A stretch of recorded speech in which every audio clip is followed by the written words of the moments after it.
مفتی عبداللہ ناصر صاحب دامت برکاتہم نے فرمایا، جو امام حرم کے دادا ہیں اور مکہ مکرمہ کی عدالت میں قاضی ہیں، سیدنا ابوبکر صدیق رضی اللہ عنہ کی 19ویں نسل میں ہیں۔ میرے ان کے ساتھ تعلقات ہیں۔ انہوں نے ویب کے ذریعے یہ بات بھیجا ہے میرے پاس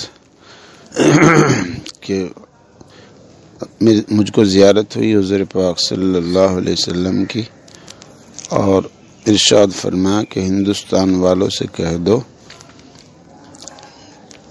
اول آخر 11 بار درود شریف پڑھ کر آیت کریمہ لا الہ الا انت سبحانک انی کنت من الظالمین 313 بار پڑھیں، اور یہ سود والے سود سے توبہ کریں، اور یہ رشوت والے رشوت سے توبہ کریں۔ انشاءاللہ ان کا حشر جو ہے اللہ فرعونی جیسا کر دے گا۔